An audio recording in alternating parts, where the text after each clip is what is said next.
આપે પોતાનો કબજો કરી લીધો છે, પરંતુ અર્જુન મોઢવાડિયાના ગામની અંદર પણ આપની જીત થઈ હોવાની જાણકારી મળી રહી છે। નર્મદા જિલ્લા પંચાયતની બેઠકોનું પરિણામ પણ સામે આવી ગયું છે। 22 બેઠકો પૈકી 6 બેઠકો ભાજપના પાડે ગઈ હોવાની વિગતો છે અને 8 બેઠકો ઉપર આપની જીત થઈ હોવાની પણ અહીંયા વિગત મળી રહી છે। ગરુડેશ્વર જિલ્લા પંચાયત પર આપનો કબજો। મંજીભાઈ, આખરે જે પક્ષને આપ જોઈતો જ નથી, મતલબ આપની પાર્ટીને ત્રીજો પક્ષ ન ફાવે, પરંતુ અહીંયા ક્યાંક ને ક્યાંક આપ આગળ આવી જ છે। બેન, એમને સૌથી જે પહેલી શરૂઆત કરી હતી ને, તો એ સુરત મહાનગરમાંથી કરી હતી। આમાં એનું ખાતું નથી ખોલ્યું આ વખતે।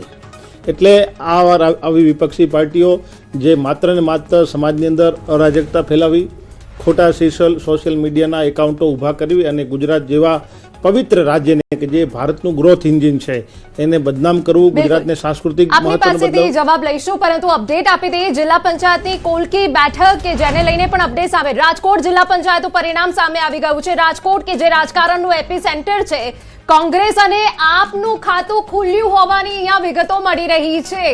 જિલ્લા પંચાયતની કોલકી બેઠક પર કોંગ્રેસના ઉમેદવારની જીત થઈ હોવાની વિગત છે। મોવિયા સીટ પર આપના ઉમેદવારની જીત થઈ છે। રાજકોટ કે જ્યાં મહાનુભાવોનું જે પ્રભુત્વ છે એટલું જ છે।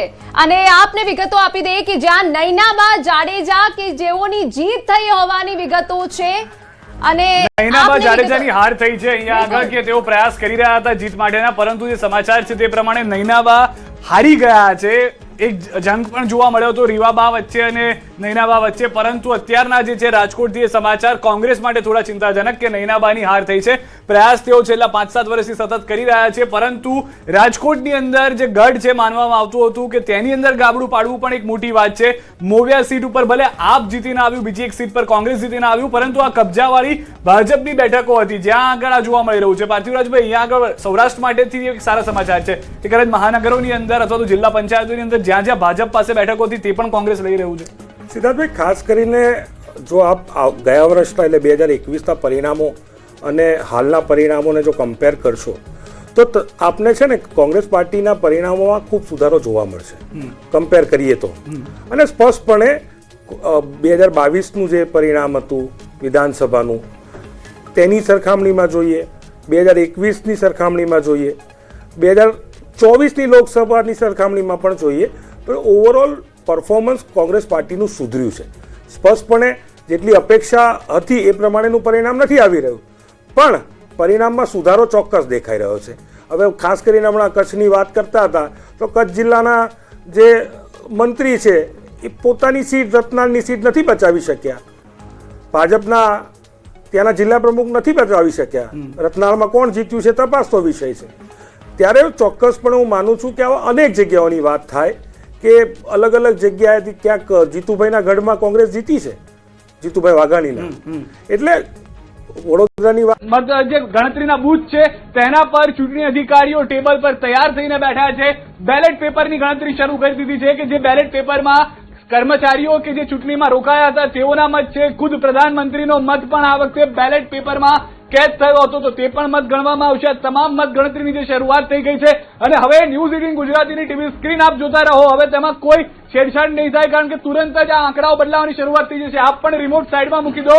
ન્યૂઝ 18 ગુજરાતીની સ્ક્રીન ઉપર મહાનગરપાલિકા, નગરપાલિકા, જિલ્લા પંચાયત, તાલુકા પંચાયતની તમામ અપડેટ્સ એક એક બેઠકોની આપને મળતી રહેશે। ધારો કે સુરેન્દ્રનગરમાં 52 બેઠક છે, 3 ભાજપ તરફથી બિનહરીફ થઈ છે, તો હવે તેમાં પણ બદલાવ જોવા મળશે। બિલકુલ, મનપા ઉપર તમામની નજર છે, કારણ કે શહેરી વિસ્તારમાં મતદાન ઓછું થયું તો એ કોના તરફી થયું છે, ભલે ઓછું થયું છે પરંતુ કોણ બાજી મારવાનું છે આ ખબર આપણે જોવા મળશે। ન્યૂઝ 18 ગુજરાતી પર સ્થાનિક સ્વરાજની ચૂંટણીનો આ જંગ અને સતત ન્યૂઝ 18 ગુજરાતી અગ્રેસર રહ્યું છે। જનતાના મુદ્દા ઉઠાવવાની વાત હોય કે બીજેપી પક્ષે જે પણ મુદ્દા વિકાસની વાત લઈને આગળ વધી હોય, કોંગ્રેસ એના મુદ્દાને લઈને આગળ વધી હતી કે વિકાસ અહીંયા નથી થયો, એ મુદ્દા પણ અમે બતાવ્યા છે। જાહેર જનતા કયા મુદ્દાને લઈને મતદાન કરવા જવાની છે, જનતાનો મૂડ કયા પ્રકારનો હતો, તમામ વાતો અમે ન્યૂઝ 18 ગુજરાતીની સ્ક્રીન ઉપર બતાવી છે। અને આપણે જણાવી દઈએ કે ફક્ત ટીવી સ્ક્રીન નહીં, જો આપના હાથમાં મોબાઈલ છે, તમે ઘરની બહાર છો તો એ મોબાઈલ ઓપન કરો। ન્યૂઝ 18 ગુજરાતી સોશિયલ મીડિયા જે ટીમ છે એ પણ અત્યારે સુપરબલી કામ કરી રહી છે, એટલે સોશિયલ મીડિયા પર પણ અગ્રેસિવલી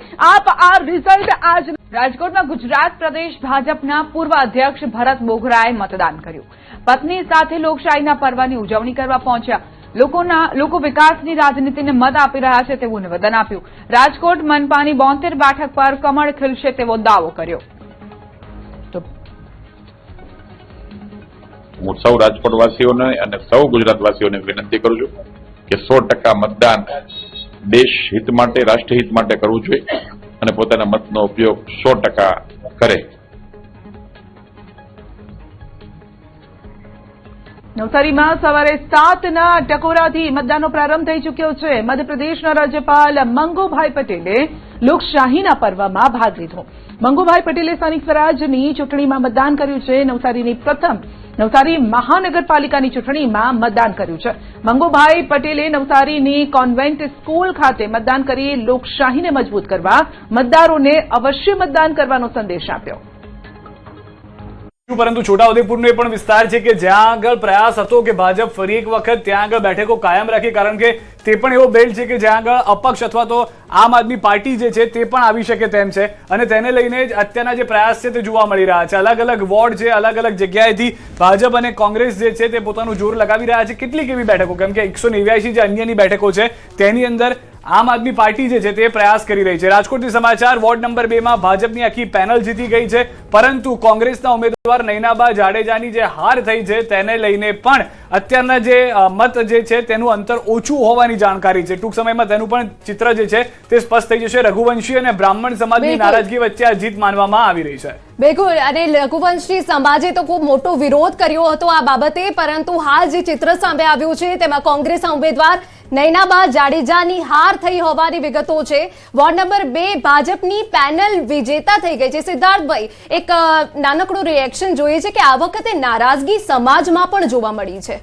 હા, એ દર ભારતીય રાજનીતિમાં અને ખાસ કરીને ગ્રામીણ પરિસ્થિતિમાં જાતિવાદ મોટો ભાગ ભજવતો હોય છે અને આ વખતે પણ એવું જ જોવા મળ્યું કે અમારા સમાજનું પ્રતિનિધિત્વ ઓછું છે, અમારા સમાજનું પ્રતિનિધિત્વ આગળ વધારો અને કોમ્યુનિટી બેઝ જ્યારે વોટ બેંકની રાજનીતિ થતી હોય તો એનો પ્રભાવ ચોક્કસ પડતો હોય છે. પણ આમાં ભારતીય જનતા પાર્ટીની કુને છે. એના વડાઓને એ લોકો, કારણ કે રેસના જે ઘોડા હોય એને જ એમની જોડે લઈ લેતા હોય છે, એટલે આખું ક્લીન સ્વીપ એમાં થઈ જતી હોય છે. નાના મોટા મતભેદો થતા હોય છે, પરંતુ અંતે બધા એકજૂટ થઈને કામ કરતા હોય છે. ખાસ કરીને જ્યારે વોટ બેંકની જ્ઞાતિ જાતિના સમીકરણો જોતા હોય છે તો જે નાનો સમાજ છે, નાની કોમ્યુનિટી છે, એમાં એકતા વધારે હોય છે અને જે જ્ઞાતિ મોટી હોય છે એમાં એકતાનું પ્રમાણ ઓછું હોય છે. અને જે કાઇન્ડ ઓફ અલ્પ વિકસિત આપણે કહી શકીએ કે આજના સમયમાં કે જે લોકોનું જે જ્ઞાતિમાં ભણતરનું પ્રમાણ ઓછું હોય છે તો એમાં એક જ પક્ષને કે જે મારો વડીલ ગામનો વડીલ કે મારા સમાજનો પ્રતિનિધિ કે એ તરફ વોટિંગ થતું હોય છે. એટલે તમે ઓબ્ઝર્વ કરશો તો જે ગ્રામીણ આદિવાસી વિસ્તાર છે એમાં અમુક પક્ષોનું પ્રભુત્વ રહ્યું છે અને એમાં શાસક પક્ષ હજી ખાતું એટલા પ્રમાણમાં ખોલાઈ નથી શક્યું.